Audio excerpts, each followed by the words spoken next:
Oui, vous avez bien lu le titre de la vidéo. Imaginez la rencontre entre deux grands noms. D'un côté, le symbole de la culture américaine, du cinéma d'animation et visionnaire dans le domaine du divertissement, Walt Elias Disney, et de l'autre, un symbole majeur du mouvement surréaliste, un grand peintre espagnol du XXe siècle, célèbre autant pour sa moustache que pour ses peintures, Salvador Dali. Difficile d'y croire. Pourquoi ces deux hommes, a priori si éloignés, pourraient se rencontrer? Et plus difficile à imaginer, qu'est-ce qu'une collaboration entre ces deux icônes apporterait? Eh bien, cette rencontre a bel et bien eu lieu un jour de janvier 1946. Et sans plus attendre, rentrons dans le vif du sujet et voyons sur quoi a débouché cette rencontre. Au lendemain de la Seconde Guerre mondiale, le 14 janvier 1946, les deux grands hommes aboutissent à un contrat. Chose impensable dans le monde de l'art, le grand Salvador Dali est embauché par Walt Disney pour un contrat de travail de 2 mois. Le peintre travaillera alors au studio de Burbank, en Californie, afin de travailler sur un projet que les deux hommes ont en tête. Ce projet, un film d'animation inspiré d'une chanson du Mexicain Armando Dominguez intitulée Destino.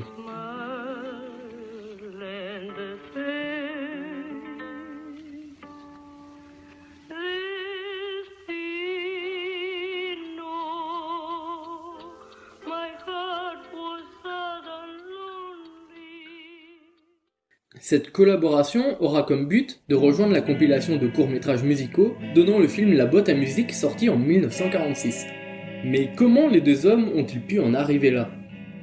Lorsque la Seconde Guerre mondiale commence, Dali vit en France, et juste avant l'occupation du pays par l'Allemagne, le peintre s'exile d'abord en Espagne puis au Portugal, suite à quoi il quitte le continent européen et part se réfugier à New York en 1940. En plus de continuer son art au sein de l'élite new-yorkaise, Salvador Dali participe à la vie artistique de la Grande Pomme et s'intéresse un peu plus au cinéma. Il y découvre un nouveau monde, celui du cinéma américain et du divertissement américain. Il découvre aussi bien les films d'Alfred Hitchcock que les animations de Walt Disney, une animation qui est encore à ses débuts, sachant que Blanche-Neige est sortie à peine 4 ans auparavant, et les films d'animation de Walt Disney ne connaissent pas encore le succès phénoménal en Europe. Bien que Blanche-Neige bat des records de fréquentation dans les salles européennes, il faudra attendre l'après-guerre pour que les cinémas européens aient un nouveau contact avec les films d'animation Disney, avec la diffusion du deuxième long-métrage de Walt Disney, Pinocchio.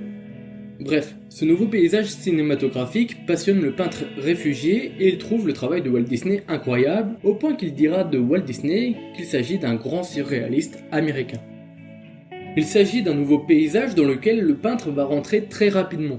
En 1941, il travaille avec Fritz Lang, pour qui il écrit une scène prévue pour le film Moontide, qui ne sera malheureusement pas tourné du fait que le tournage est suspendu par l'entrée des États-Unis en guerre.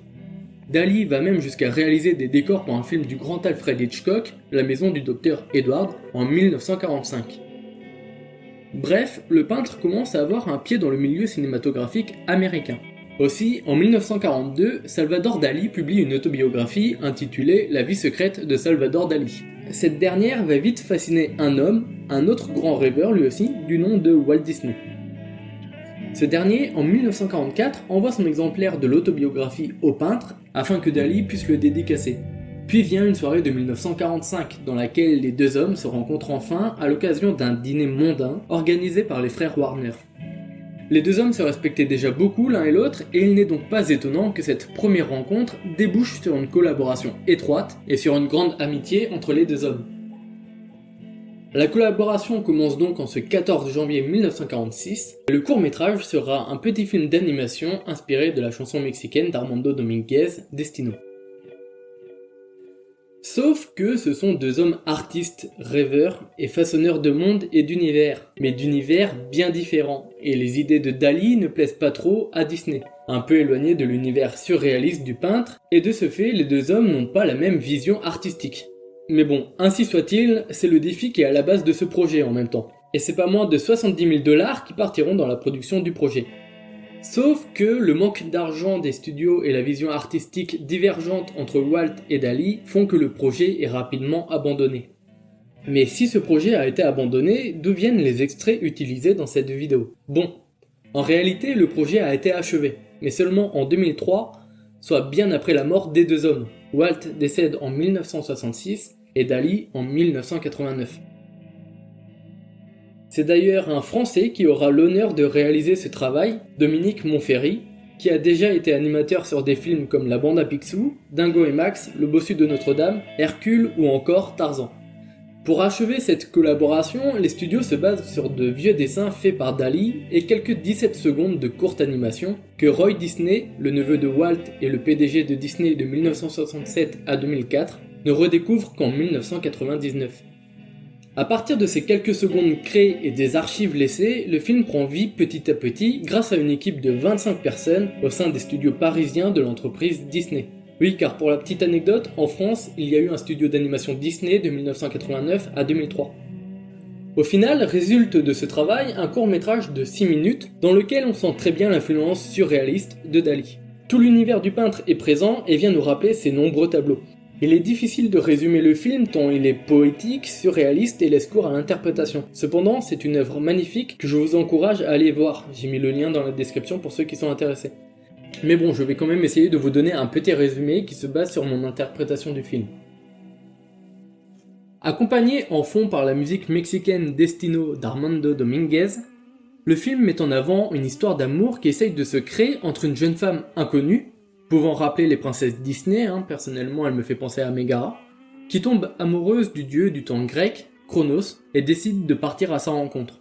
Les deux amants peinent cependant à se rejoindre, d'autant plus qu'ils semblent être sur deux plans dimensionnels totalement différents, amenant une histoire d'amour impossible, les deux ne pouvant réellement se croiser.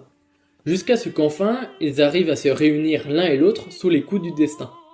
On y retrouve une histoire d'amour assez classique en soi, qui s'inscrit dans l'univers Disney, même si on peut noter une différence, ici ce n'est pas le prince qui vient délivrer sa princesse, mais la princesse qui essaye de venir délivrer son prince. Un prince prisonnier de sa pyramide et du temps. En effet, le film raconte également les effets du temps et du destin sur les relations humaines, et notamment sur l'amour.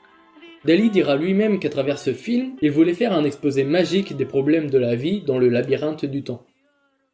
Voilà concernant la collaboration improbable entre deux grands hommes de leur époque, une histoire qui est assez particulière avec un drôle de destin, et qui débouche sur un film de 6 minutes très particulier lui aussi, riche en images surréalistes, des images animées par merveille grâce au talent des animateurs de chez Disney.